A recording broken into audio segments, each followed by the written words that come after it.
Hoje a gente está com o Marcelo Toledo. E quem é o Marcelo? Tem o Marcelo para si mesmo. Não o Marcelo empresário, nem filho, nem irmão. Quem é o Marcelo para si, não para ninguém? Quem é? Não sei. Uma introdução complexa essa para descobrir quem sou. Não é? Você está nesse processo? Tô no processo de descobrir muitas coisas que eu já não lembrava mais. De me enxergar sobre outras óticas, né? Legal. Porque você começa a ser condicionado a se enxergar pela ótica dos outros, não da sua, né? Óbvio, na fase que a gente tá, a gente faz muito autoanálise dos nossos comportamentos, de quem nós somos, mas a opinião de quem você ama é muito forte, né? É muito. Ela começa a entrar no seu subconsciente e você fala, eu sou assim, eu sou assim. E aí quando você tem uma virada de vida muito grande, como foi a minha vida, você começa a se enxergar sobre outras óticas que conflitavam com a ótica que eu tinha. Então... E eu acho que o mundo do autoconhecimento é um mundo infinito, assim, né? E a gente que estuda muito, a gente que tá sempre buscando novas confusões, a gente muda o tempo inteiro, então é difícil se definir, assim, né? Uma coisa legal que a gente estava conversando aqui, que você me disse de uma conversa que você estava tendo, que te fez olhar lá para o passado um pouquinho de como você era, né? De quando você era mais novo, a gente estava conversando sobre isso aqui antes de começar. E eu queria te fazer uma pergunta, porque a gente tem uma coisa que me incomoda bastante, a gente tende a se perguntar assim, o que eu falaria para eu mais jovem? Quando, na verdade, não adianta muito essa pergunta, porque você não pode fazer mais nada lá atrás, não é mesmo? Então, assim, e se a gente trocasse a pergunta? Inclusive, pensando nessa conversa que a gente estava compartilhando aqui, o que o Marcelo mais novo falaria para o Marcelo mais velho de hoje que o faria ver a vida mais bonita, de repente? Ah, essa tá fácil, Flávio. Tá fácil? Essa é muito fácil. Conte-me. Eu sou um pouco obcecado por controle. Só um pouco, só. Só um pouco. Então, minha vida é muito pragmática. Horário de acordar, horário de dormir, comida, quantidade, tudo pesado. Tudo que eu faço tem planilha, tudo que eu faço tem controle. Então, a minha vida, eu tô o tempo inteiro tentando controlar e muitas vezes tentando controlar o incontrolável. Óbvio que com um pouquinho de bagagem você vai entendendo o que você controla e o que realmente você não controla. Então, eu tento me concentrar muito no que eu sinto, em como eu reajo, no que eu penso e nas decisões que eu tomo. Todo o entorno, todo o externo, eu sei que isso eu não controlo, então eu deixo soltar. Então, o Marcelo lá de trás fala, cara, solta. Para de querer ficar controlando tudo o tempo inteiro. Eu acho que o controle é bom em muitas situações. Sim. Sou empreendedor, eu sou engenheiro de software, sou programador, eu sou ex-atleta, atleta agora amador. Então, na hora que você vai juntando todos esses elementos, eles funcionam bem com esse controle. Eles funcionam bem com esse controle. Só que o controle na sua vida pessoal, quando você está vivendo e curtindo e relaxando, é péssimo. Então, eu preciso, às vezes, que me puxem, que me deem um choque de realidade. Então o Marcelo lá de trás, ele tem que dar o choque de realidade do Marcelo e falar, cara, aqui não precisa de controle, aqui não precisa de planilha, aqui não precisa desses elementos. E parece que você falando assim, eu imagino que a rotina já de empresário, né, de mentor, já lide com um certo desconforto que te deixa confortável, digamos assim, né? O desconforto acaba te fazendo evoluir de alguma forma no sentido pragmático da coisa, no sentido prático. Mas e o desconforto dessa voz do Marcelo mais novo? O quanto você está conseguindo superar esse desconforto e ouvindo esse Marcelo? Já está conseguindo ouvir? Já. Eu comecei a fazer coisas que eu já não fazia há muitos anos, assim. Uhum. E que eu sentia falta, porque eu nem sempre fui assim. Isso é uma construção, né, do Sim. Marcelo de hoje. Então, eu me policio muito para prestar atenção nos momentos que eu estou exagerando, nos momentos que eu devo e não devo fazer isso. Porque a vida fica muito mais leve, você curte de um jeito diferente, você não se preocupa com o tempo, não tem hora para começar, não tem hora para acabar, sabe? Essas coisas que eu sempre me imponho regra, porque amanhã eu tenho que acordar, porque amanhã eu tenho que treinar, porque eu preciso dormir 8 horas, porque eu não consegui beber 5 litros de água por dia. Chega um momento que você precisa soltar isso e simplesmente falar, hoje eu não vou fazer. Hoje eu não vou fazer. Ontem eu fiz isso, por exemplo. Cara. Ontem eu deveria ter treinado e ter feito a minha rotina que eu sempre faço. Ontem eu não fiz o gelo, ontem eu não fui treinar. E eu me permiti. Eu cheguei Sim. em casa cansado e falei, cara, eu tô cansado. O que normalmente pro Marcelo, que é outro disciplinado, é assim, cara, você tá cansado, filho? Tá todo mundo cansado. Faz o que tem que fazer e não enche o saco. Sim. Só que em alguns momentos eu dou essa quebrada. São raros, mas eu dou essa quebrada, sabe? Porque eu acho importante, inclusive para o meu desenvolvimento, ficar mais equilibrado. Porque senão fica desequilibrado demais. Eu já sou muito assim. O meu time chegou para mim e falou assim, cara, a gente vai ter que mudar seu posicionamento. Não tá dando certo, cara, você parece uma mentira. Eu falei, como assim você parece uma mentira? Ele falou, cara, você não erra nada, você não tem problema, você sempre tá treinando, você sempre tá entrando na banheira de gelo, você sempre tá fazendo tudo certinho o tempo inteiro. Cadê as merda? Cadê a confusão? Cadê os problemas? Sim. E que é absoluta verdade. O que eu mostro não é só isso. Mas os momentos que eu falo de problemas e desafios da minha vida, por incrível que pareça, são os momentos que mais viralizam e que mais conectam com as pessoas. E isso, Flau, eu tenho de tonelada. Acho que não existe uma pessoa que não tenha problemas. Sim. As pessoas que não têm problemas são as pessoas que realmente não aceitaram enfrentar a realidade e não se investigaram. Nós que nos investigamos o tempo inteiro, a gente é muito consciente de muitos problemas que a gente tem. Muitos pontos cegos ainda. Mas a gente é consciente dos nossos desafios em vida, sabe? Sim. E esses desafios, como que você vê assim? Você vê te guiando para mais certezas ou menos certezas? Você consegue se encontrar ali valores que você não achava? Como que muda essa visão, suas convicções diante dos problemas e você tendo que se reinventar? Como que ficam as certezas, as convicções do Marcelo pragmático? Eu acho que algumas eu reforço de estar no caminho certo. Eu acho importante eu cuidar da minha saúde. Eu tô com 43 anos de idade, então esse lance de treinar, de me cuidar, de me alimentar bem, de ter essa disciplina, eu sou assim, eu fui atleta profissional, essa é a minha essência. Acho que boa parte do porquê eu tô aqui, onde eu cheguei, é por conta disso. Então eu gosto disso. Sim. Mas, ao mesmo tempo, pelo fato de eu ser mentor, eu preciso ser muito pragmático nas sugestões que eu dou para as pessoas. Você é muito oposto, porque você é uma pessoa de perguntas. Eu também faço muitas perguntas, mas se eu só fizer perguntas, eu torno o processo de desenvolvimento do empresário mais lento.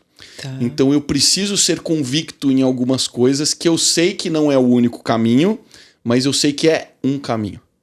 E que ele pode dar certo para aquela pessoa. E você diz no sentido pessoal também, não no sentido só da empresa. Nos dois. Obviamente que a maior parte das orientações que as pessoas buscam são profissionais. O que eu faço na minha empresa, para onde eu vou agora, onde eu tenho que me concentrar, me dá um plano, me dá o passo 1, 2, 3. E eu tenho que ser pragmático e rápido, porque a maior parte das pessoas que eu lido não tem muito tempo comigo. Ela tem alguns minutos comigo. Porque eu preciso dar mentoria para muitas pessoas, mas é mais do que suficiente, porque depois de tantos anos e tantas mentorias, você aprende a resolver problemas muito rápido, o que acaba se tornando um problema para outras situações, que você não pode ter muitas certezas e muitas convicções. Não pode ter um checklist. Não pode ter um checklist. Então, nesses momentos, assim, eu falo, cara, não sei, a grande verdade, assim, para mim, enquanto a gente não entender o porquê que a gente veio para cá e para onde a gente está indo, qualquer coisa que eu diga é isso, não é isso. Ou que a gente não sabe. Pode ser que seja, Sim. mas a grande verdade é que ninguém vai saber a verdade com absoluta certeza nesta vida. Nesta vida eu acho muito improvável. A gente tem um monte de indícios. Você já me pegando no pulo. Mas o que eu tô querendo dizer é assim, cara, tudo pode, tudo não pode. São os dois lados. Então, assim, eu não quero ter essas convicções sobre a vida, sobre mim, etc. Então, nesses momentos eu falo, cara, pode ser, pode não ser, eu não sei. O que eu acredito hoje é isso. E daqui a 5 minutos, se você falar um negócio diferente, eu posso... Legal, faz sentido isso. Acho que é uma tese mais fundamentada que a minha. Vou considerar. Vou pensar e vou refletir. Você acha que nesse momento que você diz agora, o Marcelo de hoje, que vê que muitas certezas que a gente busca não vão chegar, isso tá te dando um desespero quando você fala isso ou tá te libertando de certa forma? Se te liberta ou te angustia? Não, a falta de certezas. Não angustia. Zero isso. Eu acho que eu acho que é parte natural do processo, sabe? Você tentar entender as coisas que estão ao seu redor, o que acontece com você, o que acontece na vida com as pessoas, o comportamento humano, essas coisas me fascinam demais. Mas, cara, até a ciência se contradiz o tempo inteiro. É a que mais, né? Senão ela não evolui. Cara, ela tem não coisas evolui. assim que a gente fica tentando explicar que não vai conseguir explicar, né? E, puta, você mesmo fala sobre a fé e tal. Sim. Então, essas coisas zero me incomoda, porque, cara, eu não preciso ter controle de tudo. Eu já sou um cara que controla muita coisa. Então, esse é o tipo de coisa que eu falo, cara, tá tudo bem. E tem vários assuntos, assim, que eu gosto, que são muito difíceis, tipo política. Eu gosto de política. Mas eu não quero consumir política, porque essa política que a gente vive aqui me angustia. Tá. Então eu simplesmente ignoro. Eu decido ignorar. Eu vejo, eu acompanho e tal, mas eu não me envolvo mais. Tanto que eu não falo muito sobre esse assunto, especialmente Sim. nas minhas redes sociais. Às vezes, num podcast ou outro, a pessoa puxa o assunto, eu falo sobre o que eu penso. Mas esse é o tipo de coisa. Eu não controlo, eu não me envolvo, me abala.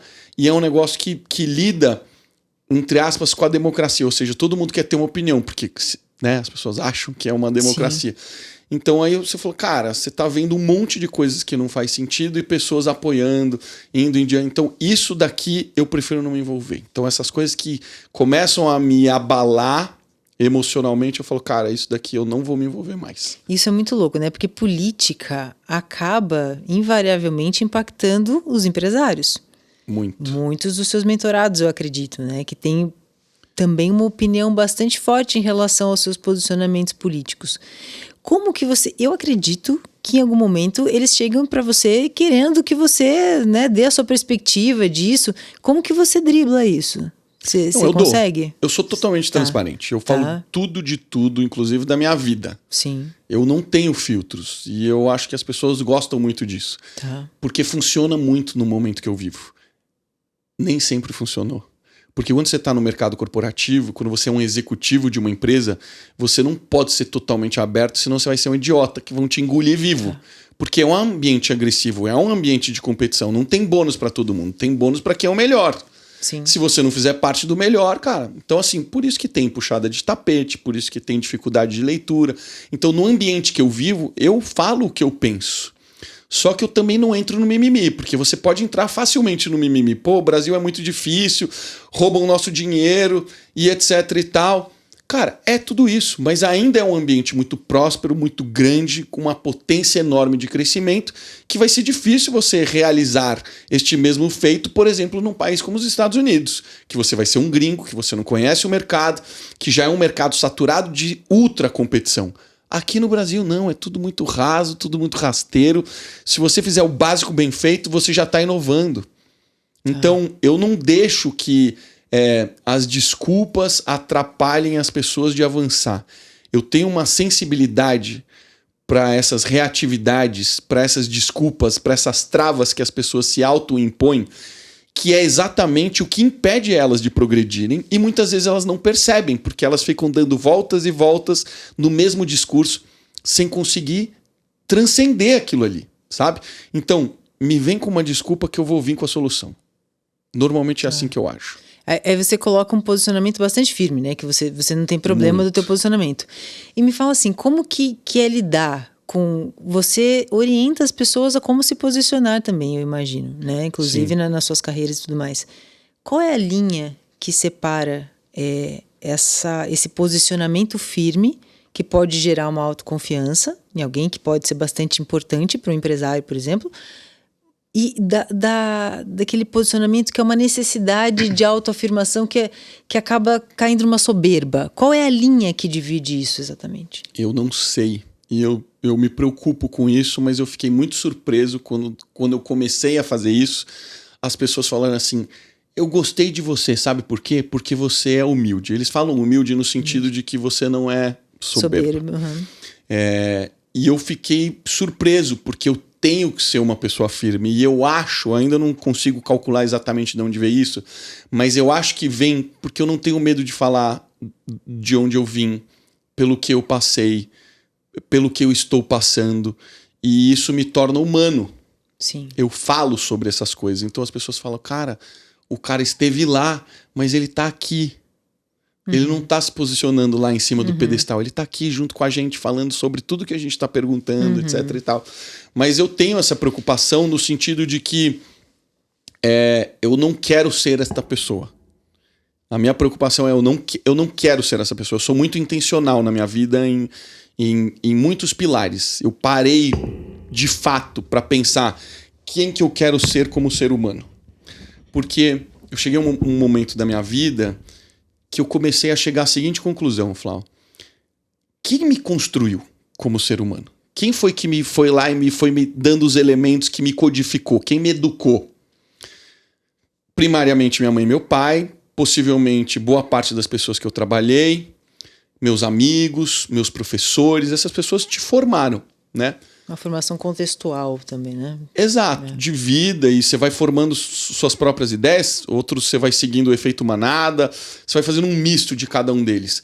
Mas a conclusão que eu chego é que todas essas pessoas que me educaram, que deram o seu melhor, não eram perfeitas, porque não existe perfeição. Então existe muito furo na sua criação, sempre vai existir, de todo mundo que está escutando e assistindo a gente. E quando eu tomo consciência disso, eu falo, então que momento da minha vida que eu vou parar e decidir quem eu quero ser?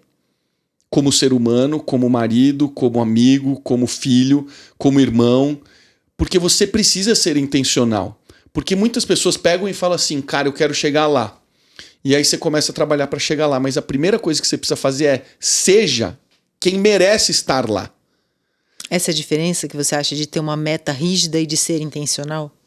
Intencional no sentido de você falar o que você precisa ter de hábitos e comportamentos para você se sentir realizado com quem você planejou ser. Porque eu não gosto dessa ideia de deixar a vida me levar. Tá. Eu quero ser intencional porque eu não consigo viver sem meta. Eu não consigo viver sem meta. Eu já tentei viver sem meta. A minha vida para. Ela para. Porque eu paro de estudar, porque eu paro de querer novas coisas, eu deixo de ter ambição e eu começo a entrar numa zona de conforto que é perigosa. A zona de conforto, ela é boa para você tirar férias, para você dar pausas. As pausas são mágicas, mas a pausa não pode ser uma fuga. Tá. Muitas pessoas usam a pausa como uma fuga. Eu quero fugir da minha vida, porque minha vida não é legal, porque minha vida não é boa. Quando eu tenho meta, eu tenho uma razão para fazer tudo aquilo que eu faço. Está relacionado, em que medida a intencionalidade e a meta? Porque, vamos supor assim, a gente sabe que a gente não controla a maioria das coisas. Você me disse isso também. Sim. E quando a meta parece inalcançável, ainda dá para manter a intencionalidade?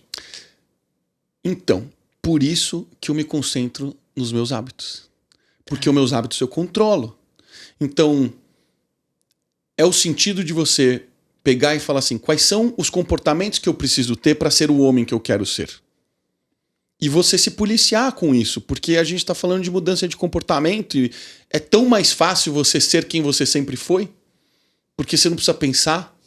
Mas quando você é intencional em querer ser educado, em querer ser uma pessoa boa, em querer ser uma pessoa que não controla tanto as coisas e vai curtir, vai ver um pôr do sol e vai pegar uma moto, dar uma volta por aí e fazer um negócio que você nunca fez antes, você também precisa ser intencional para isso. Sim. Você precisa falar, eu vou. Porque no passado, o que costumeiramente acontecia com uma pessoa que é muito disciplinada, muito regrada é, pô, a gente tá aqui não sei aonde, vem aí. Cara, imagina, cara, você tá me avisando 5 minutos antes. Cara, você tem que me avisar 2 semanas antes, porque minha agenda já fechou. Esse era eu. Do passado. Hoje, eu também sou assim, mas eu tenho espaços que às vezes eu me permito fazer esse tipo de coisa. Tem uma diferença, parece que clara aí, entre intencionalidade e a sua meta. De repente, a meta sirva de um caminho para a sua intencionalidade, mas não que necessariamente ela precisa ser realizada para validar a sua intencionalidade. Exatamente, porque eu sei que eu já tô... Eu me preocupo, sabe com o que, Flau? Com o progresso. Isso é o que eu mais me preocupo. E o progresso, ele não precisa ser rápido, porque eu não tô com pressa. Tá. Ele precisa caber na minha vida de um jeito sustentável. Eu já tentei extremo de um lado e eu já tentei extremo do outro. É bom. Às vezes você consegue acelerar as coisas, mas muitas vezes você não consegue. As coisas têm um tempo certo para acontecer. O que é progresso? Progresso para mim é você conseguir avançar na direção que você está apontando.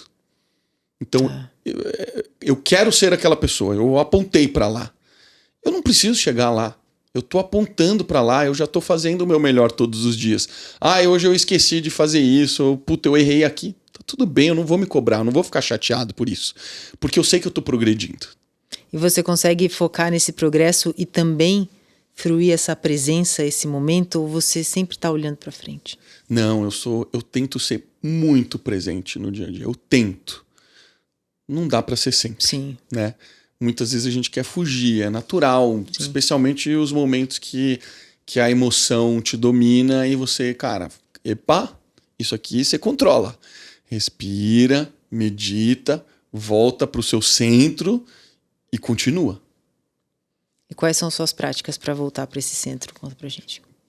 Putz, cara, eu tenho várias assim, né? Porque a minha rotina de entrada na Primeiro vida... de tudo, desculpa, você consegue se reconhecer que você tá saindo do seu eixo totalmente assim? Muito. Aí você consegue, o que você faz para voltar? Muito. Até quando eu não medito tanto, eu já percebo que o meu estado interior é muito diferente de quando eu estou meditando todos os dias. Uhum. Mas o que me coloca no centro, né? Gastar energia, especialmente no esporte. Então, a disciplina do esporte diário, para mim, é muito importante. Ancorar em algo físico, né? Exatamente. De eu gastar energia, porque é uma meditação. Sim. Só que é uma meditação com intensidade. Então, é como se você se concentrasse os seus esforços na sua musculatura. É uma forma de presença, né? Onde você cria presença, porque daí você acaba desligando Sim. a sua frequência de pensamento e você está concentrado ali. Então, é uma meditação para mim. O gelo para mim é muito importante, porque daí ele altera muito a minha bioquímica. Porque o gelo, ele te traz calma no momento que você entra. Porque como a gente libera um hormônio que te traz muito foco, você entra em super foco muito rápido. Então entrar no gelo para mim traz paz. Me traz uma paz muito grande. Ainda vou entender isso.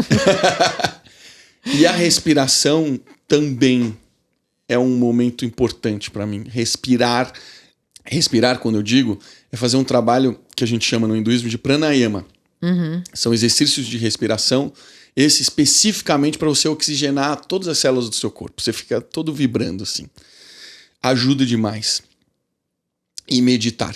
Porque meditar é de fato você conseguir ter controle sobre o que você sente. É um treino diário que quanto mais você recebe, quanto mais você pratica, menos interferência emocional você sofre.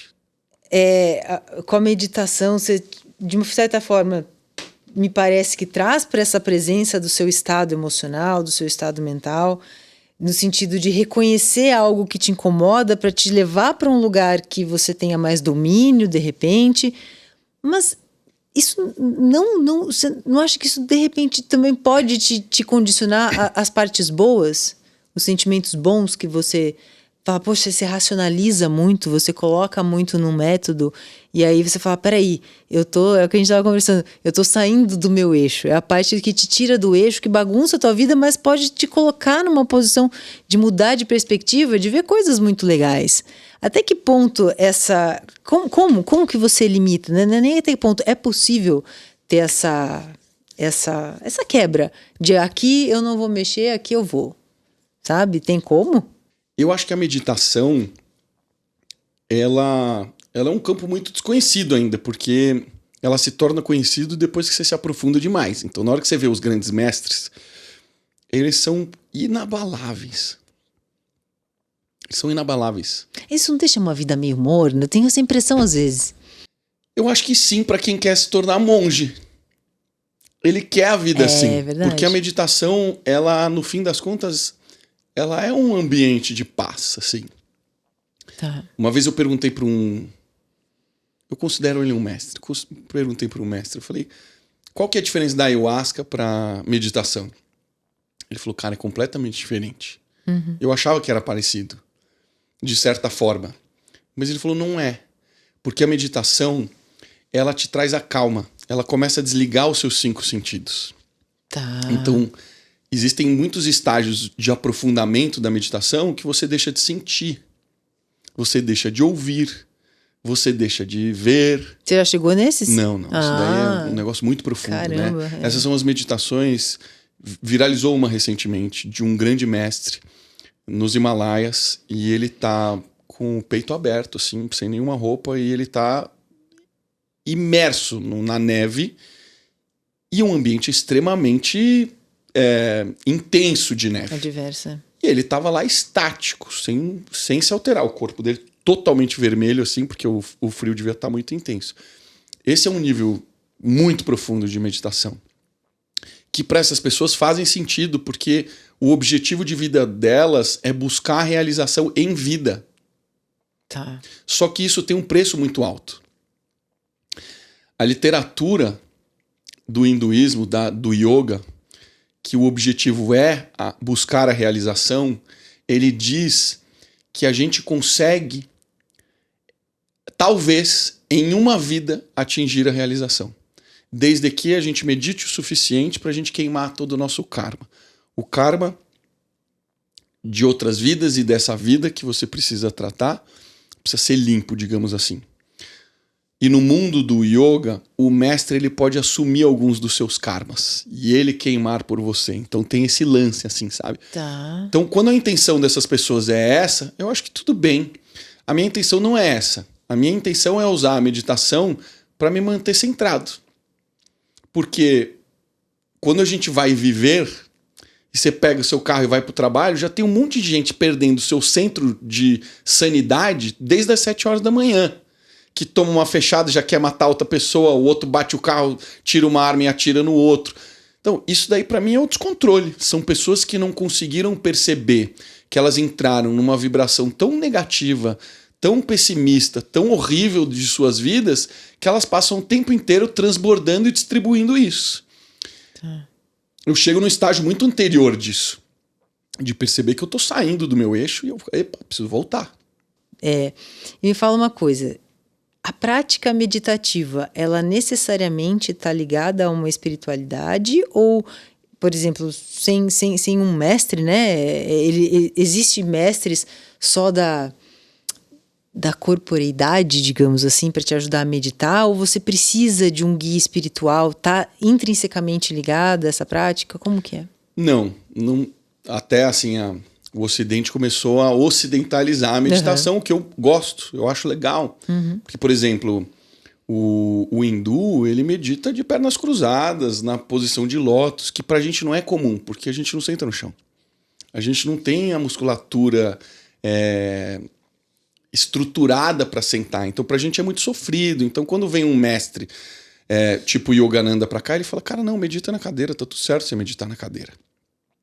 E aí a gente foi avançando, porque a gente começou a fazer, o Ocidente adora ciência, né? Começa a fazer a ciência das meditações para ver por que isso é bom. Aí se descobre que meditação é muito bom e desenvolve o cérebro e ele muda a estrutura fisiológica do cérebro em poucas semanas e tal.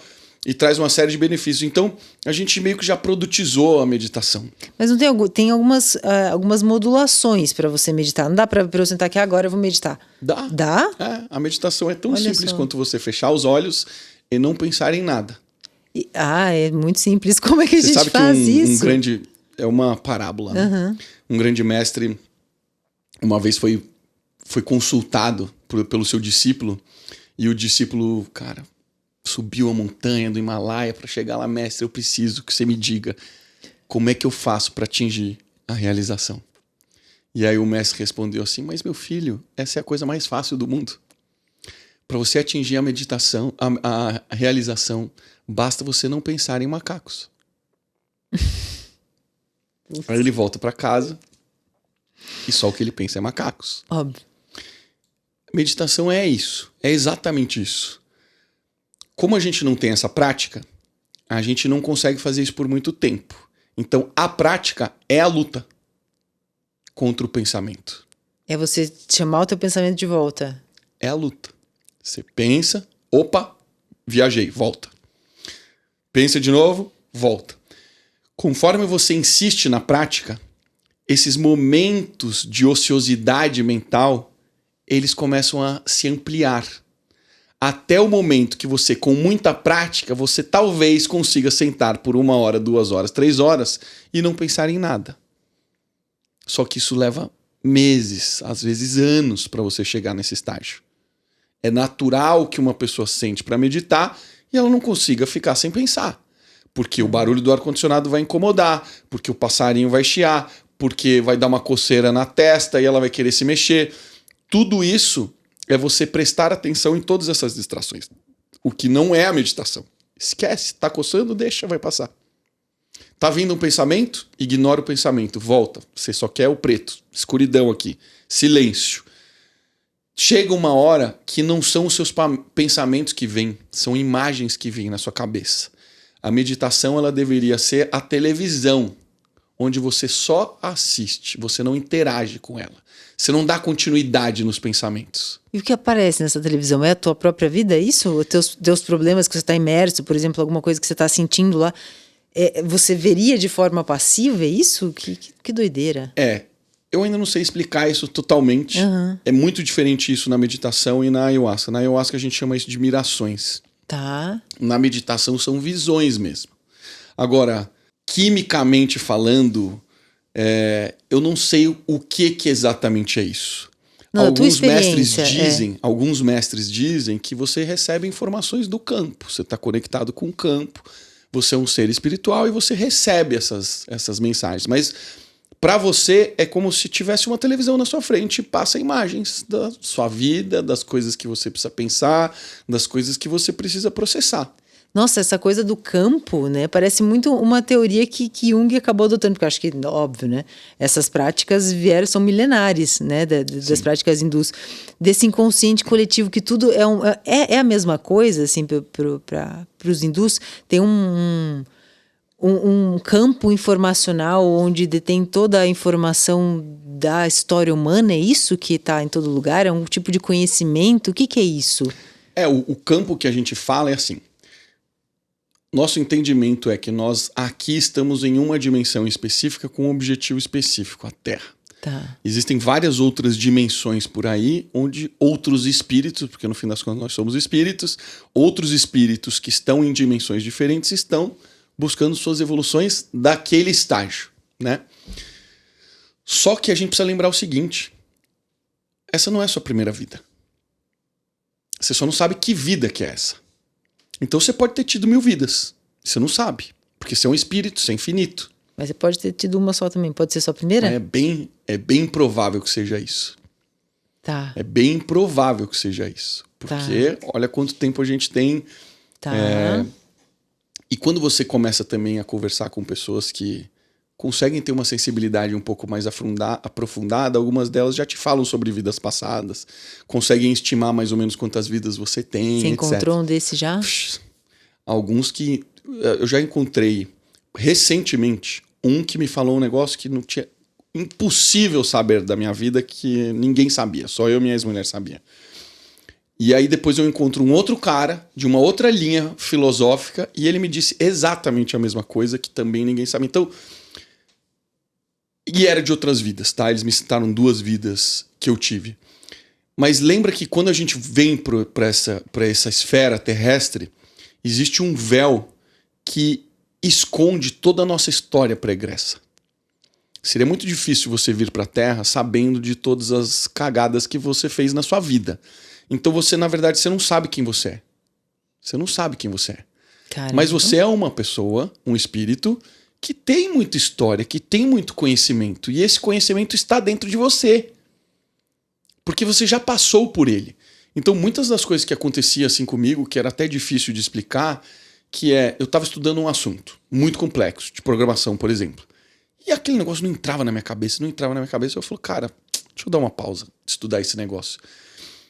Ia meditar e, de repente, eu voltava da meditação e eu estava sabendo aquilo, de um jeito que eu não sabia antes. E eu não conseguia explicar como é que eu ganhei esse conhecimento. Como é que isso veio até mim? E não é que isso foi uma vez. Várias vezes já aconteceram isso. Vezes até eu não estava intencional em um determinado conhecimento e eu comecei a acessar esses conhecimentos. Você fala assim, cara, como é que esse conhecimento chegou até mim? Como é que eu consegui acessar esse conhecimento? se eu não me aprofundei, se eu não estudei, sabe? E algumas dessas, eu não sei se eu posso chamar de visões, né? Eu não sei se é esse o nome que se dá, né?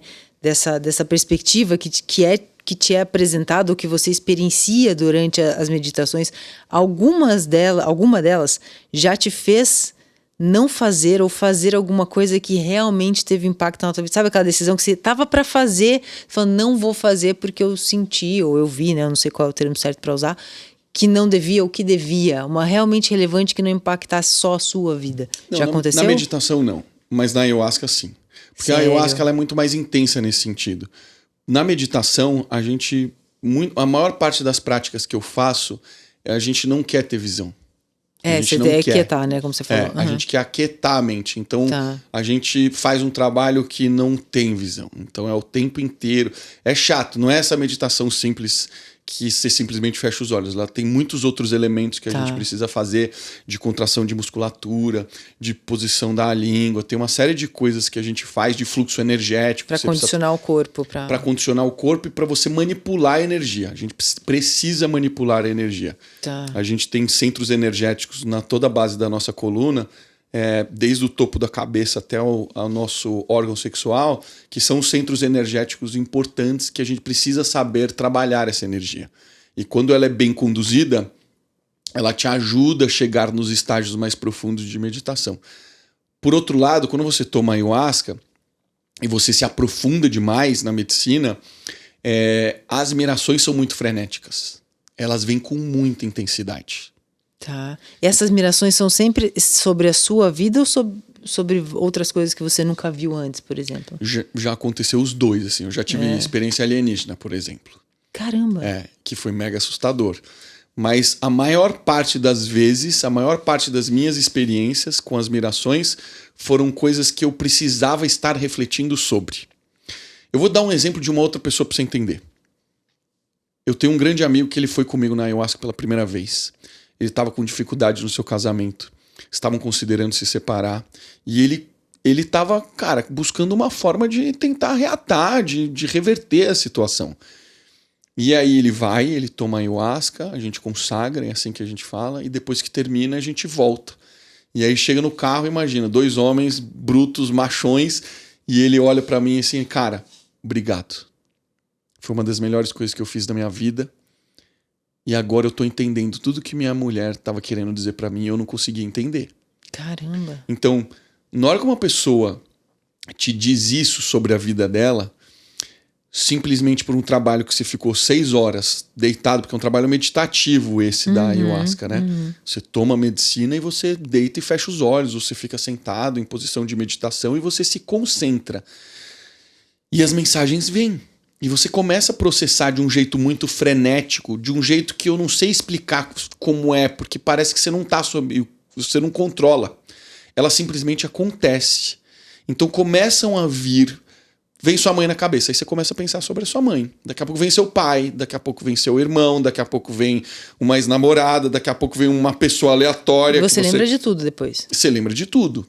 Você não perde o controle da ayahuasca. É muito diferente do que a maior parte das pessoas pensam. A ayahuasca, ela te dá uma habilidade de entrar em meditação profunda ao fechar seus olhos e se concentrar. E isso. Você faz essa prática recorrente? Relativamente recorrente? Eu já fiz muito mais recorrente do que eu faço hoje.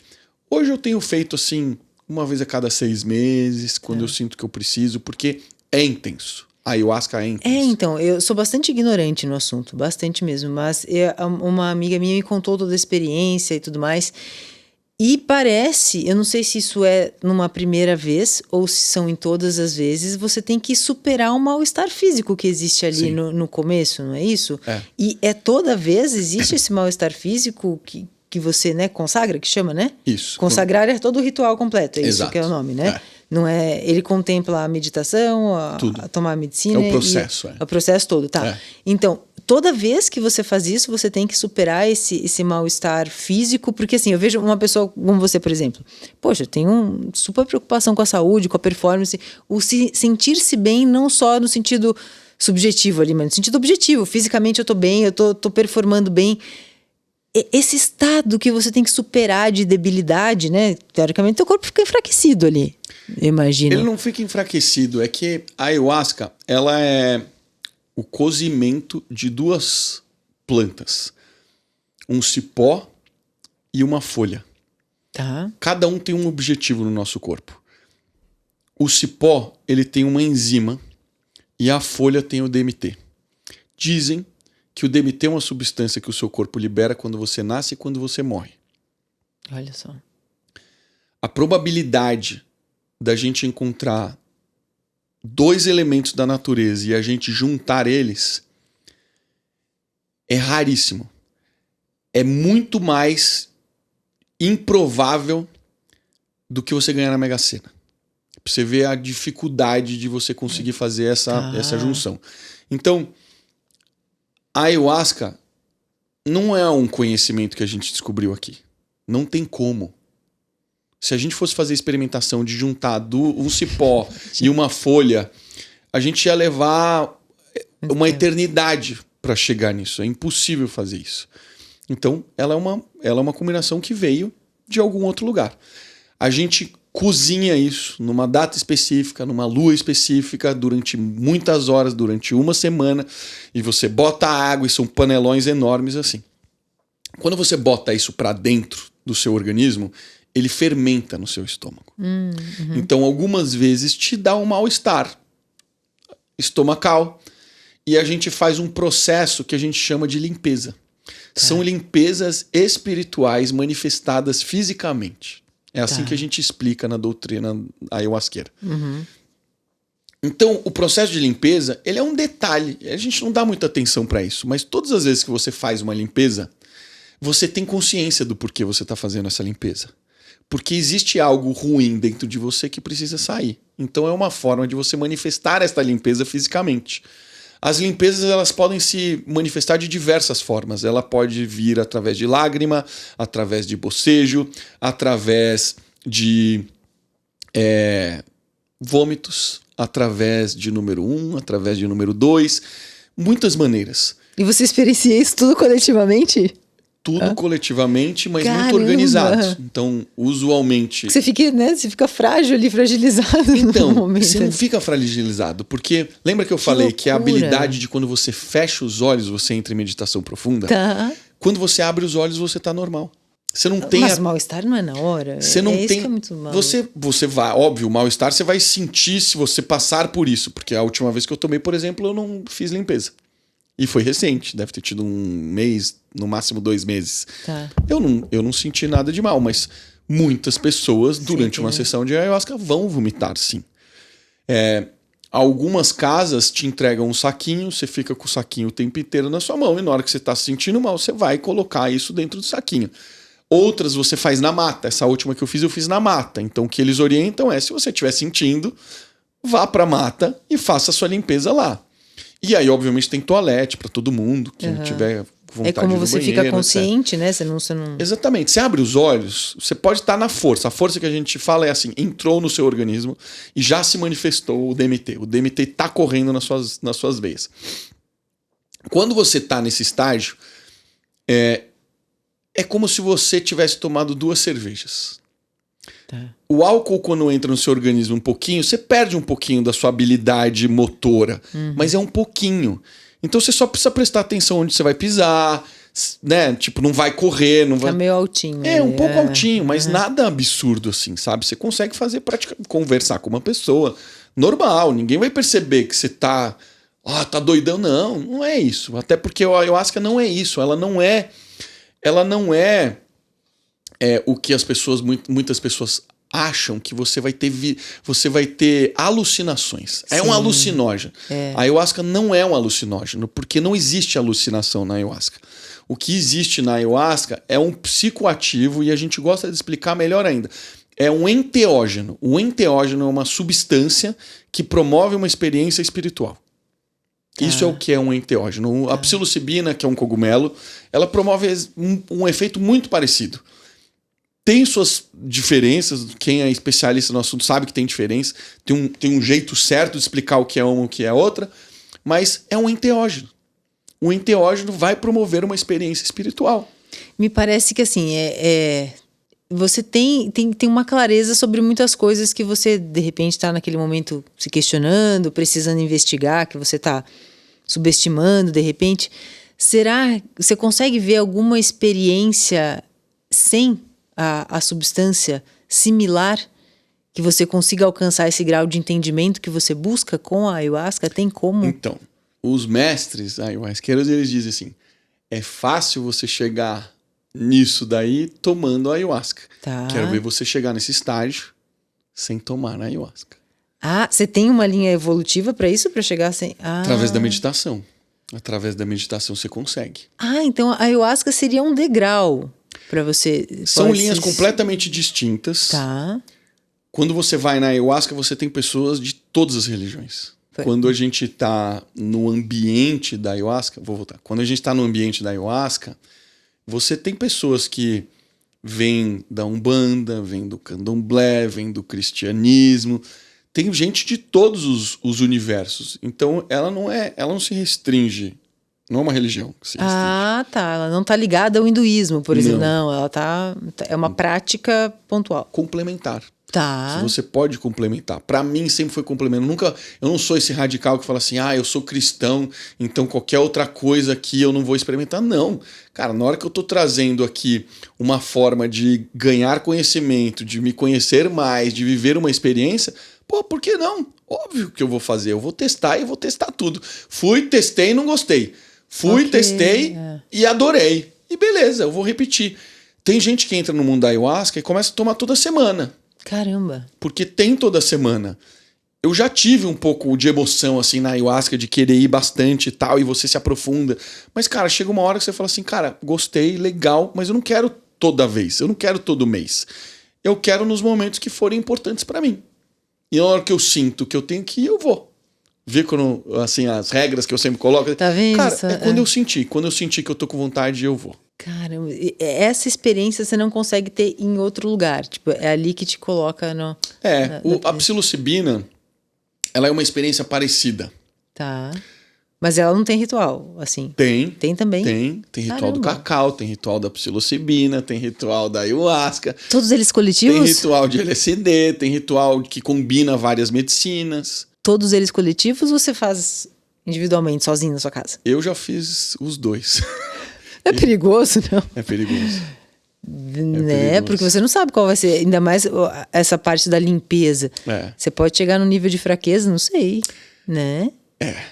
Mas você sabe como eu sou, eu não tenho muitos medos, eu não tenho muito... Nessas situações eu não tenho muitas regras, assim. Eu tenho vontade, eu vou e faço. Essa experiência alienígena que eu tive foi uma experiência sozinho. E que foi bem obscuro, assim, foi um pouco assustador pra mim, sabe?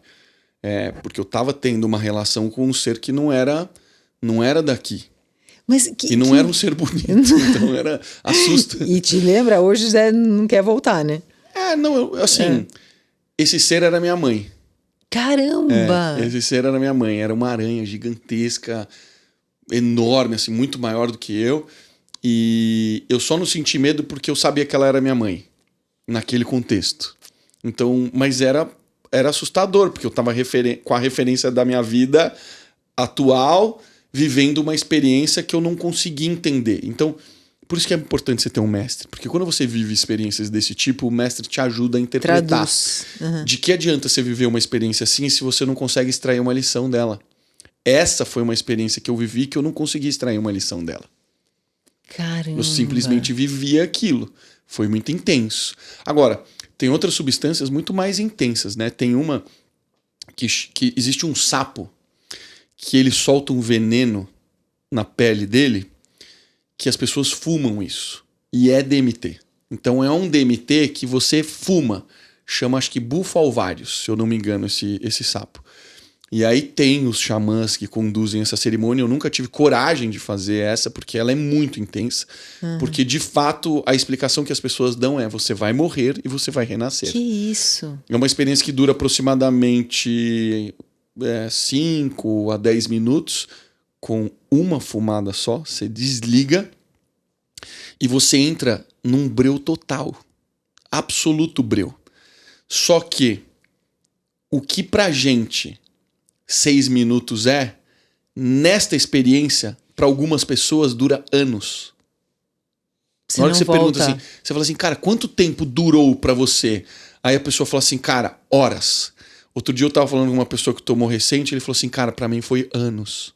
Caramba. E assim, as pessoas, às vezes, algumas dessas pessoas que não têm tanta experiência com outras medicinas, ficam traumatizadas. Então eu tive um amigo que nunca tinha tomado ayahuasca, nunca tinha tido experiências desse tipo, fez o bufo e ele mudou completamente, ele ficou uns 3 meses mal, assim, onde a vida dele deu uma parada, porque ele ficou diferente, se tornou uma pessoa diferente.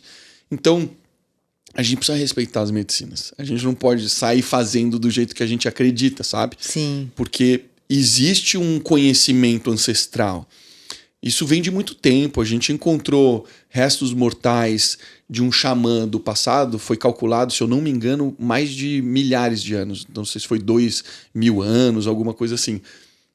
E ele tinha uma bolsinha e nessa bolsinha tinha ayahuasca. E tinha outras substâncias. Então, a gente já trabalha essa medicina há muito tempo. Esse conhecimento, ele tá aí.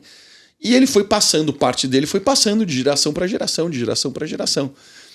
Então, existe um como fazer e como aproveitar da melhor maneira possível, sabe? Agora você me disse assim, né, que não tem medo de algumas coisas. Aí eu já queria te perguntar assim, você não tem medo de experimentar algumas coisas, que já é um paradoxo, que tem um Marcelo pragmático super, ao mesmo tempo tem esse Marcelo, né, destemido aí. Qual a relação do Marcelo com medo? Com medo? O que te dá medo? O medo é um freio importante para evitar que você faça merdas na sua vida. Mas o medo, na maior parte dos momentos na nossa vida e na vida da maior parte das pessoas, a minha interpretação é que ele é mais presente do que ele deveria. Então, o medo, na maior parte das pessoas, e foi muitas vezes em alguns momentos na minha vida, ele é simplesmente um freio que te impede de progredir. A gente fica com medo de julgamento, a gente fica com medo de fracassar, a gente fica com medo do que os outros vão dizer. São medos que não justificam. Ele só está te atrapalhando. Então você precisa tomar consciência de quando o medo é um freio importante, fundamental para a sua vida, porque de fato você está correndo algum risco, e quando o medo ele só está te atrapalhando de avançar. Quando você sente que o medo te fragiliza ou te faz se afastar de algo que você quer viver e não vive por medo, você reconhece isso? Várias vezes. Várias vezes. Eu sou muito bonzinho, né? Então eu não quero decepcionar as pessoas, eu não quero criar conflitos, eu não quero trazer transtornos. E às vezes isso me impede de fazer o que eu sei que eu preciso fazer. Então hoje ele não me trava mais, mas ele me atrasa. Porque eu preciso tomar consciência disso, eu preciso ressignificar isso e eu preciso tomar uma atitude. Então, esse ano mesmo, eu tenho uma parceria com o G4. Foi lá que eu intensifiquei esse meu trabalho de mentoria, de educação, de professor, mas eu sempre fiz isso. Sempre fiz isso. Eu já tinha curso digital, eu já vendia curso, eu já tinha livro escrito desde 2013, eu já tinha uma vida pregressa desse universo. Mas o G4 me deu uma exposição que eu não tinha antes e eu soube aproveitar isso muito bem. Então capitalizei muito bem, por isso que eu cheguei onde eu cheguei, com a quantidade de seguidores e audiência que eu tenho hoje. Mas eu estava tendo todos os sinais de que eu deveria estar fazendo o meu próprio caminho.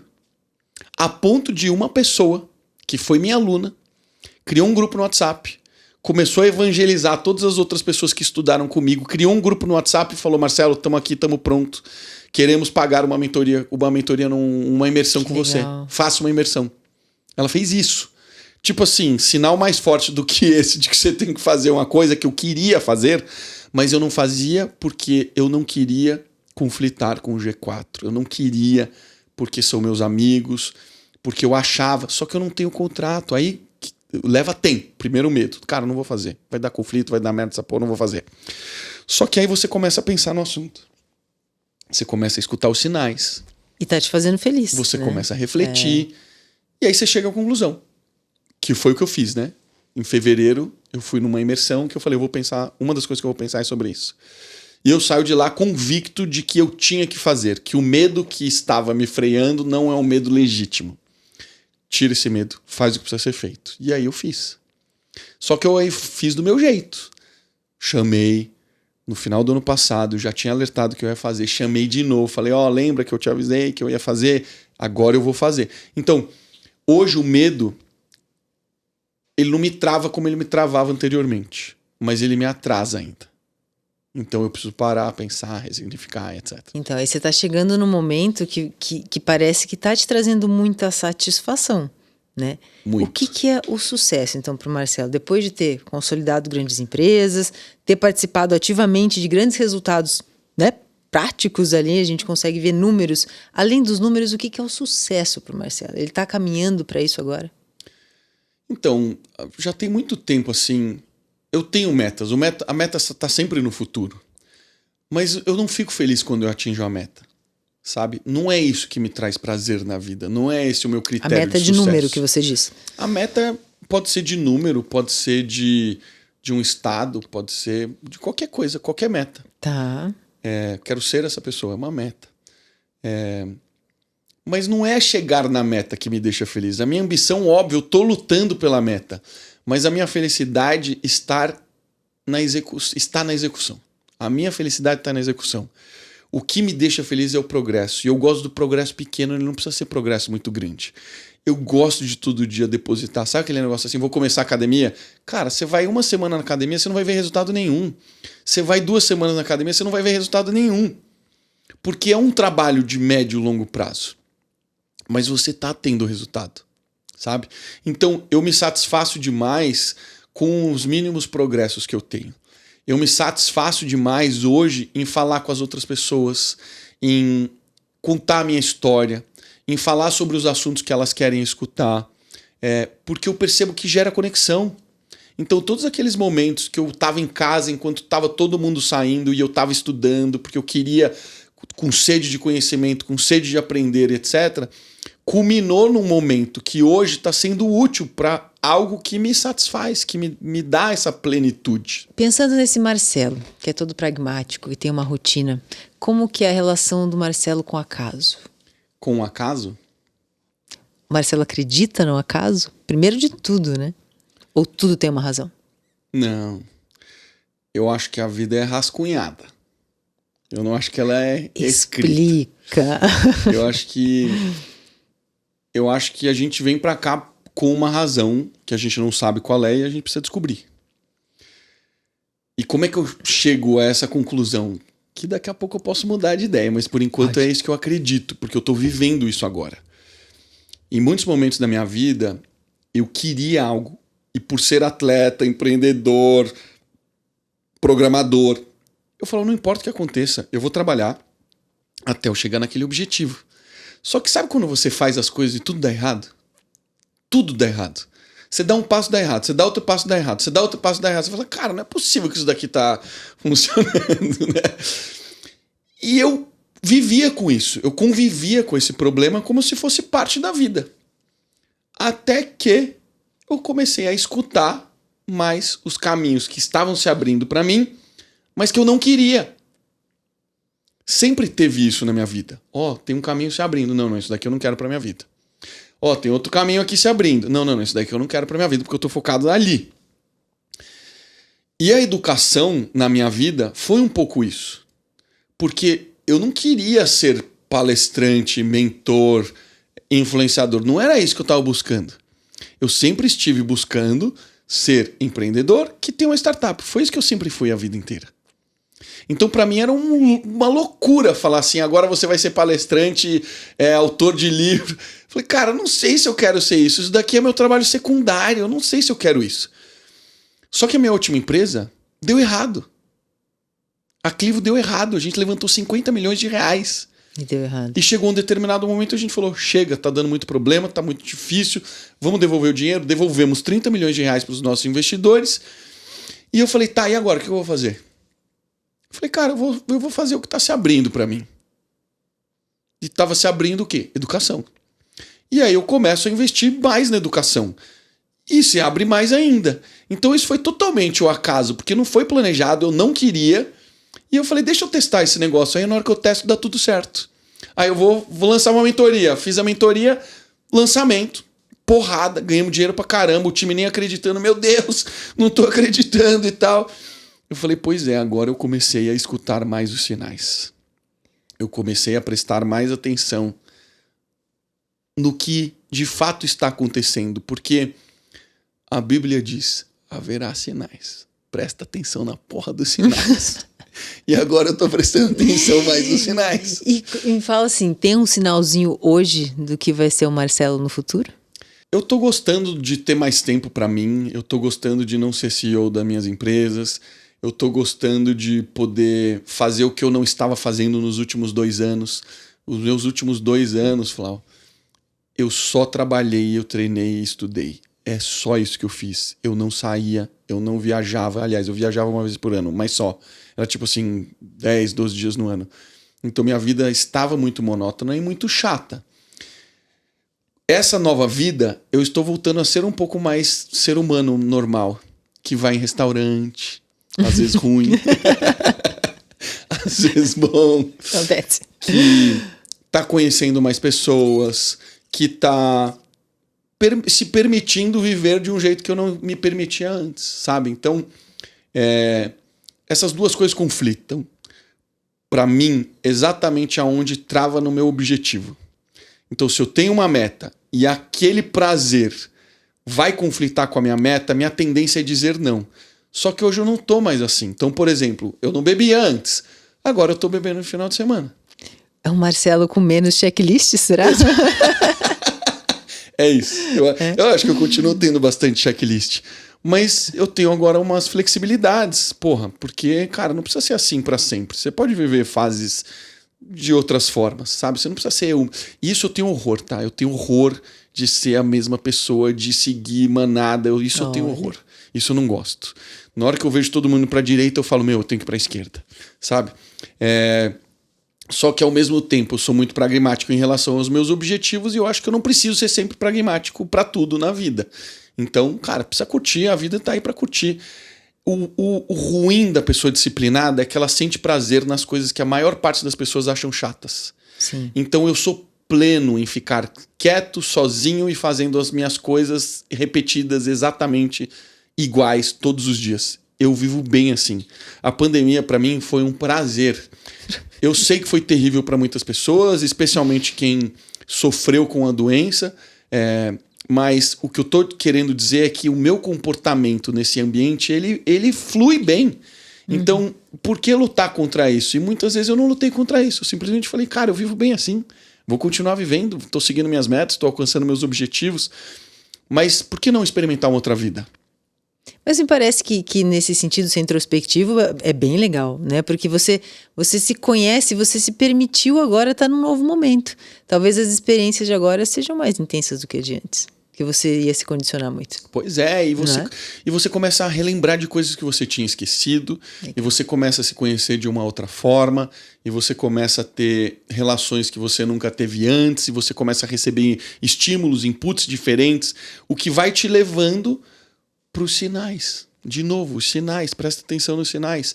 Eu tô muito nisso, de prestar atenção nos sinais. Que no fim das contas, pelo que você diz, tanto faz se são sinais ou acaso, você tá respondendo. É o que eu falei, eu acho que é rascunhado. Então, assim, eu acho que o rascunhado é mais ou menos assim. Cara, você pode escrever a vida do jeito que você quiser, desde que você esteja mais ou menos na direção que você precisa ir. Se você estiver indo para uma direção muito diferente da que você deveria estar, cara, os sinais não vão ser tão positivos assim. Sim. Hoje, esse é o significado que eu tô dando para isso. Eu ainda tô tentando entender isso. Porque tem muita coisa que você fala assim, cara, foi sorte? Será que tudo que aconteceu aqui que tá dando certo foi sorte? Eu não sei se eu acredito muito em sorte. Eu acredito que ela existe, eu sei que ela existe. Mas, cara, eu acredito, a minha vida não foi uma vida de sorte. A minha vida sempre foi uma vida de muita porrada, sacrifício e muito erro. Essa que é a grande verdade.